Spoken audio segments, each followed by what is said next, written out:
प्रेम नहीं करता है वो संसार में उसका जीवन बेकार है।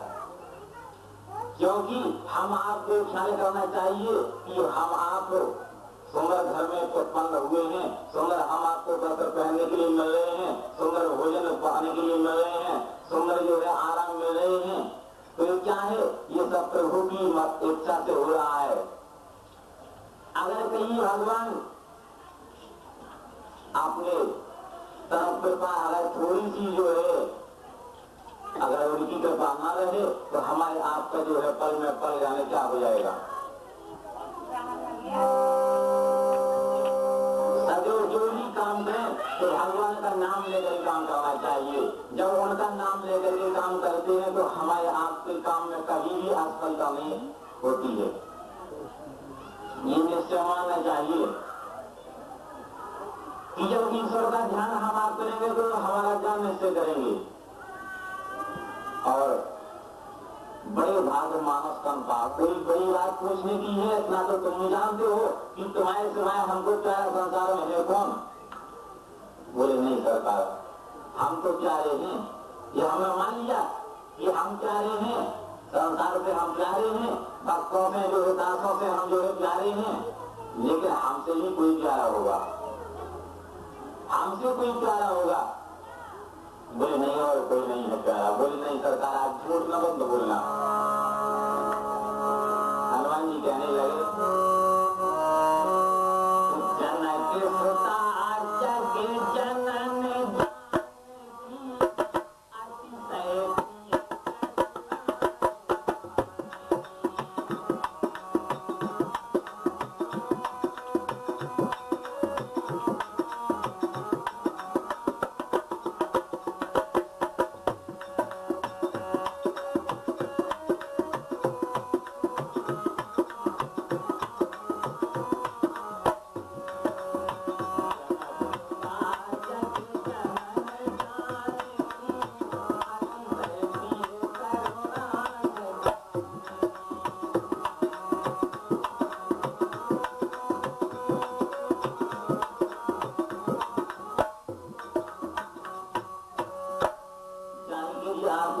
जनन भगवान राम कहने लगे हाँ हनुमान जी जानकी जी तो प्रिय है।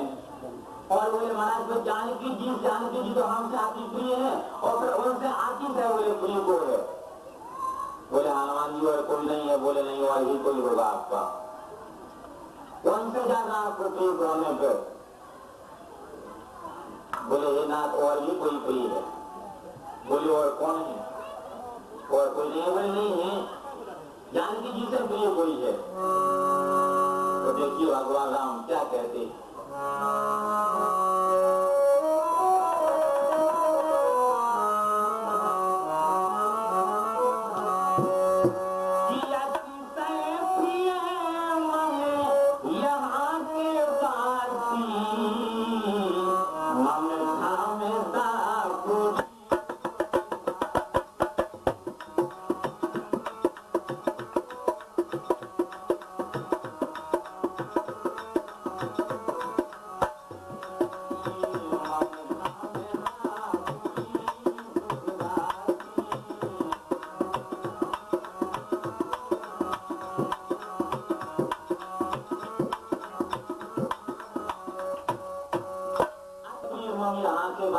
इस अयोध्यापुरी नगरी के जो है मांस हमको इतने प्रिय है कि दिन रात 24 घंटे आठों पार उठते बैठते हमारा चिंता करते, हमारा ही नाम लेते हैं। और बोले इनके कोई चलता ही नहीं है, न इनके कोई काम है, न कोई इनके बोले के वह समय ही नहीं है। बोले जो समय है बोले तो हमारे लिए है, हमारे नाम के लिए है। जो बोले हमारा आत्मा आम जो है और 24 घंटे हमारा ध्यान करता है वो हमको बोले सबसे ज्यादा प्रिय है, उससे ज्यादा कोई संसार में कोई नहीं है। और भगवान एक ना जो है भोजनों के भूखे, ना वस्त्रों के भूखे, ना धनदौलत के भूखे। आप प्रसाद मंदिर में जाते हैं, चढ़ाते हैं, भगवान पाते नहीं है। उनको गई चिट्ठी जटा दी और चिट्ठी डाल करके और सब ले आए और बितर दिया और कुछ खा लिया। क्या भगवान प्रसाद पाते हैं? यहाँ भी केला बहुत चढ़ते हैं, लेकिन केला चढ़े प्रसाद लगा सबको बदल दिए। उसका क्या बाजार में वो निकले एक दुकानदार अमरूद रखे था, उससे बोली भैया ये क्या है? वो बोलो कि अमरूद है। बोले हम नहीं जानते हैं उसके अमरूद। बोले नहीं नहीं है। बोले अच्छा बीज है। बोले भैया बोले ये चारा ना पैसा ले लो उसकी बीज दे दो। बोलो के माताराम बोले तुम्हारे समझ में कह रहे थे उस जमाने के। बोले उनका क्या होती अब चारा ना की बीज नहीं आओ जो बोली हाँ भैया। बोले तो कौन खाने आए? बोले वो कागज में फेंक रहे हैं का? बोले फेंक रहे नहीं है। बोले देव का आचराव में संग जी आचराव में। बोले जो कौन कही हो है किसी तरीके के नेते बोले पिल पिली लिखी। बोले तो खराबी हुए तो भी बोले चल जाए खाने आए। बोले देखो तो चल जाए नेती जो है सड़ी सी ने कही पिल पिली सी हल्की सी तो बेटी बोले ले जा ये ले गई। जाके पहुंची भगवान शंकर के ऊपर सिर भर को लोटा जल को चढ़ा दो और पिलपिली बिलियों के ऊपर रख गई। उनकी पिंडी की पिलपिली बिली रख दी। छेड़े से छोड़कर पाँव पे बोले जय हो मैं भोलेनाथ जय हो भगवान शंकर हमें खूब संपत्ति दइयो खूब धन दइयो क्यों रुपया दइयो क्यों हमें सुख दइयो और हमारे इलाका से फंड रहियो दइयो।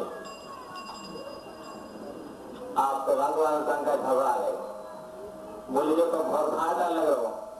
बोले देखो तो पंचवन्नी की पिलपिली दी उड़े पचाऊ खूब धन की संपत्ति और सब को भेजे लड़का। बोले मैं तो हमें बहुत घाटा लगे। पार्वती से बोले पार्वती जब पंचायत सो जाओ तुम। पार्वती बोले सागा हम जो कल जो कल काल आगो या बोले के चक्कर में हम नहीं कर रहे जब पंचायत सो जाओ। भगवान शंकर ने आशीर्वाद कर बोले जाओ और जो है माताराम चली जाओ लौट जाओ और जैसे तुमने पिलपिली दी नहीं यदि हमें तुम्हें पिलपिल लगा दो। तो जी के 12 पत्रा पूजन अगर होते ही है तो उत्तर पिलई से बनवा की तंदुरुस्ती हो दुल्हाओं पाप बताए खीर दूध खवाए घी खवाए और बड़े प्रेम के रुपये भोजन को बनाए लेकिन वो तंदुरुस्त ना हुए वो पिलपिल से बनवे पत्रों से।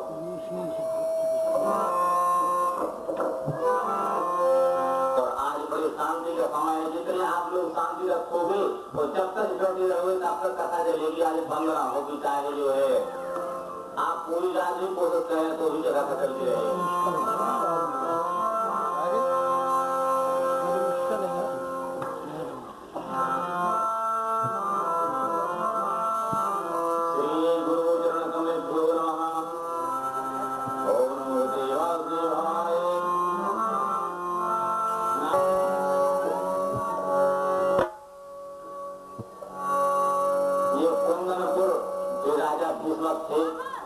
इनकी जो है पुत्री का नाम रुक्मणी था। वो रुक्मणी कौन थी?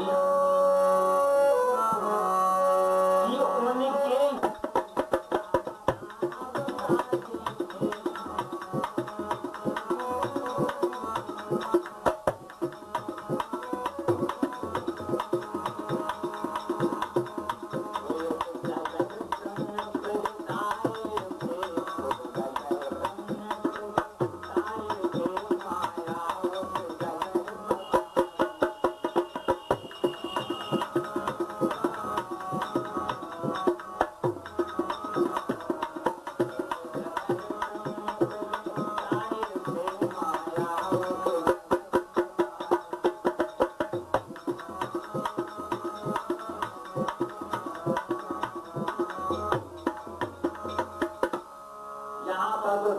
परमात्मा रूप में अवतार लोगों के और वहाँ रुक्मणी श्री सीता जी का अवतार बताया हुआ है शास्त्रों में कि सीता जी का अवतार रुक्मणी हुआ है। रुक्मणी इतनी सुंदर कि इनके समान संसार में कोई सुंदर नहीं था। इनके पिता को माँ को चिंता रहती थी कि हे भगवान हमारी पुत्री की ये सुंदर वर कहाँ मिलेगा, हमारी पुत्री की शादी कहाँ होगी, ये इनको सदैव चिंता रहा करती थी। एक दिन देवर्षि नारद जी निकल पड़े। नारद जी निकले तो राजा ने देखा नारद जी को साक्षात दंडवत किया और अंगों लगा जाते हैं और ले जा करके बैठाते हैं और बैठा करके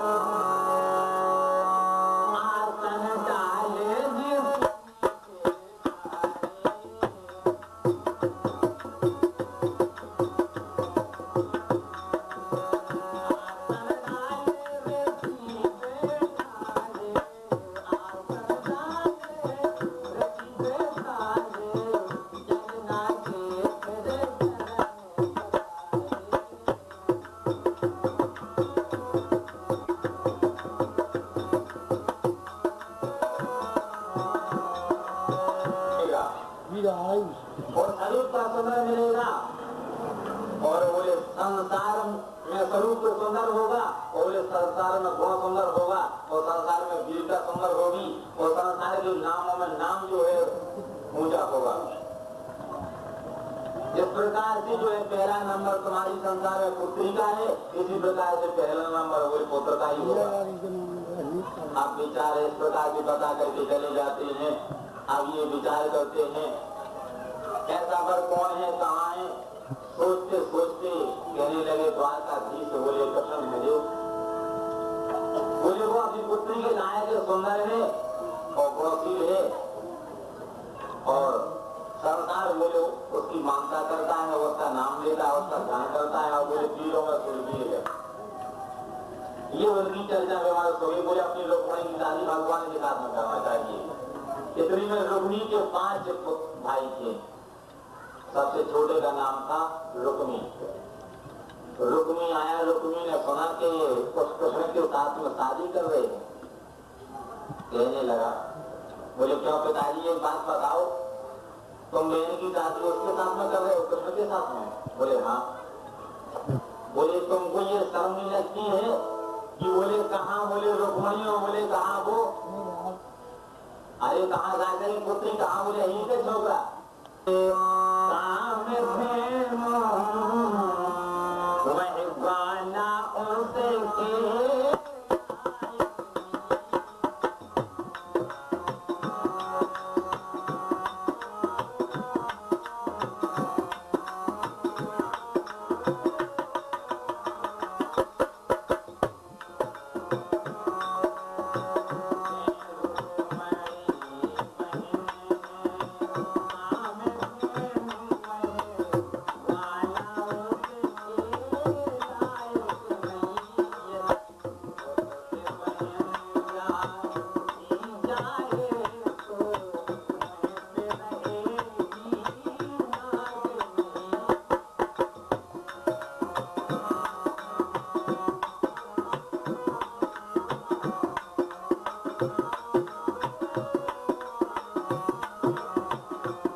बदनामी इतनी हो जाएगी, इतनी बदनामी हो जाएगी, किसी को मुँह दिखाने नहीं जाओगे। उसके साथ में शादी बिल्कुल नहीं हुआ है, ना कोई बोले कर सकता है। मैं देखता हूँ उसके साथ में शादी कौन करता है।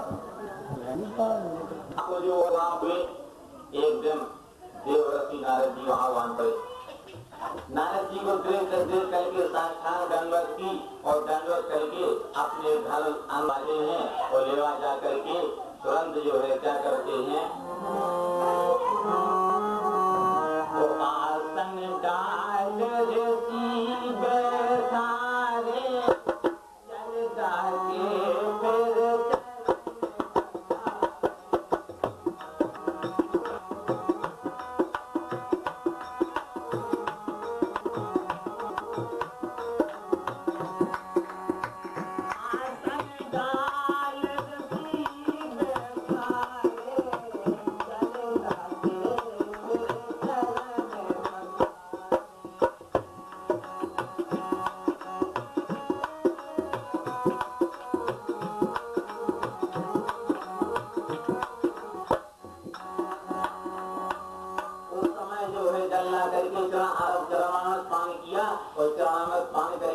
और अपनी रुक्मिणी पुत्री को जो है ऋषि के चरणों में डाल दिया।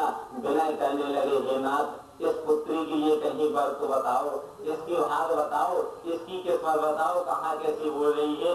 मुझको बड़ी चिंता है इस पुत्री के बारे में, क्योंकि ये प्रिय बंधु जिसकी लड़की जानी होती है उस माँ पिता को जो है चिंता जो होती है उन्हीं के कलेजा जानता है। उस समय पर उनको बड़ी भारी परवाह ऋषि जी देवऋषि नारद जी ने मस्तक देखा देखी देख करके कहने लगे, राजन इस पुत्री की तुमको कोई परवाह नहीं करना, इसकी चिंता नहीं करना है।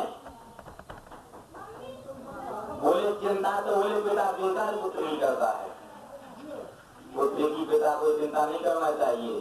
चिंता करने वाला तो दूसरा ही है, चिंता तो कोई और ही करता है। और दूसरा बोले तुम्हारी पुत्री, अरे तुम्हारी पुत्री का ये तो तुम्हारे वो वर्ष को मिलेगा जो संसार का मालिक है, जो सृष्टि का वाला है, जिसको संसार बचते हैं, जिसके नाम को संसार में किसी का नाम नहीं पहुंचता है, जैसे परब्रह्म परमात्मा, इसके साथ में जो है वर्ण होगा वो तुम्हारी पुत्री। वास्तव में जो है हम वर्णन नहीं कर सकते हैं, लेकिन इसको मुझे भाग बता करके चले जाते हैं। राजा के मन में प्रसन्नता है, माँ के मन में प्रसन्नता है, रुक्मिणी के मन में प्रसन्नता है, और सभी जो है प्रजावस्ती वालों के हृदय में प्रसन्नता है। विचार करने लगे, बोले ऐसा संसार में कौन है? बोले द्वारकाधीश भगवान कृष्ण है, जो वो सारे संसार के मालिक है, सारा संसार उनका ध्यान करता है। अपनी पुत्री की ये पर वही है, उन्हीं के साथ शादी होना चाहिए। ये इन्होंने विचार विमर्श करके अपना संकल्प कर लिया कि शादी उनके साथ में करना है निश्चय।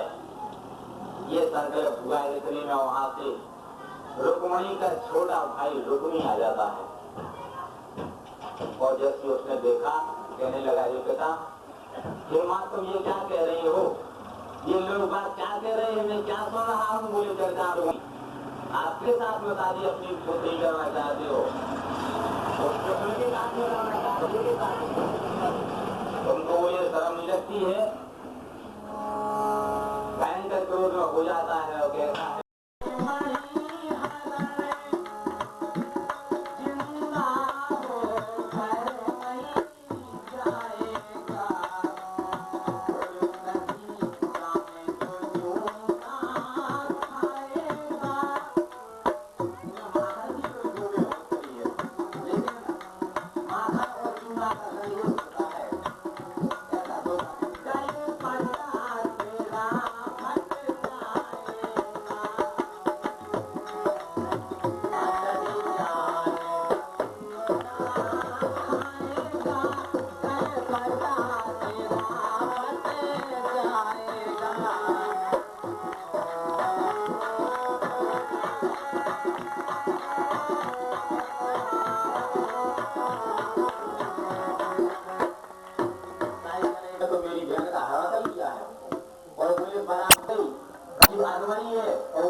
आप तुम्हारे क्रोध के मारे रुक्मी दांत पीसने लगा और रोम रोम खड़े हो गए।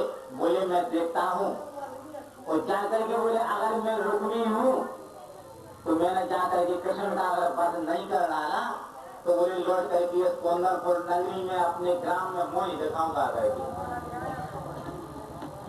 बताओ कि क्योंकि पूछो संगत तो बोले क्या भयंकर युद्ध रुक्मी करता है भगवान से। बलराम को युद्ध करते करते विलाप हो गया। बलराम कहने लगे, बोले भैया आप मुझको रखी, जब रुक्मिणी तो रथ में बैठी थी और रुक्मिणी कपने लगी, शरीर कपने लगा रुक्मिणी। आप तो संसार के सागर हैं, आनी सुंदर थी, उनको इकट्ठी करके अपने महलों में इकट्ठी करता जाता था जेल में। वो एक स्वरूप की मूर्त था। वो लड़की एक चेहरा की हो गए, सुंदर हो गए, जहां उसको दिखाती थी तो अपनी पकड़वा करके लड़ाई लड़की और जबरदस्ती छुड़ा करके अपनी जेल में बंद करता जाता था। इस प्रकार उत्सव आनंद की कोई सीमा ही नहीं है। पहले तो जनक जी के हृदय में दुख था, पहले दुख की सीमा नहीं थी और रो रहे थे और कह रहे थे, बोले वीर विहीन मही में जानी, बोले आज मुझे जो सांस हो गई पृथ्वी वीरों से खाली हो चुकी है। कई बार प्रयोग किया है, लेकिन उस समय भगवान राम उठते थे, धनुष को पहले ही तोड़ देते, ये बात ही न सामने आती। लेकिन वो जो है राजाओं के लिए अनुमति थी। ये उस समय राजा नहीं थे, ये मुनि बालक थे, इनके पास में कोई शासन नहीं था, इसलिए ये जो है अनुशासनहीन थे, धनुष को तोड़ नहीं सकते थे। लेकिन जब उन्होंने कहा कि वीर विहीन मही में जानी, बोले पृथ्वी वीरों से खाली है, उस समय लक्ष्मण जी को महान क्रोध आ गया। बोले अब आप दोबारा लड़ाई निकालना ही पृथ्वी वीरों से खाली है।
सुदामा जी भारी चिंता में बाधा में डरे हुए हे भगवान क्या है हमारे पास इतनी गरीबी विधाता ने कैसे दे दी है पास घर में नहीं है कोई चीज खाने तक और फल फूलों को जैसी जो है उन्होंने देखा उनके बच्चों ने तो और रोने लगे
पत्नी ने सुशीला ने कहा सुदामा से बोली हे नाथ एक बात तो बताओ आखिर इतनी गरीबी गिलानी क्यों है हमारे तुम्हारे प्रति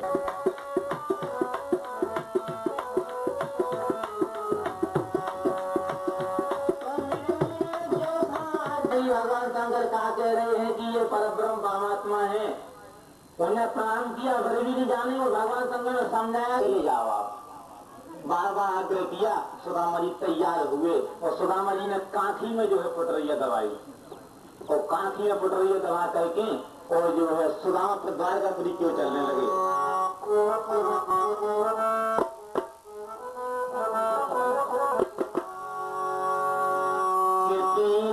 सुदामा द्वारका सुधार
डर के मारे ये शरीर जो है तपो तपाया ठंडक पकड़ गया। ये बात क्या है?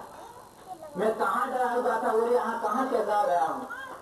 लोग बाबा से पूछे, बोले भाई ये कौन सी बस्ती है? लोग बाबा ने बताया बाबा जी कचू लड़का न देखो, बोले कि बताया से पकड़ा के बोले थे भगवान के संगत होते हैं जो कहे हमारे मित्र आएंगे।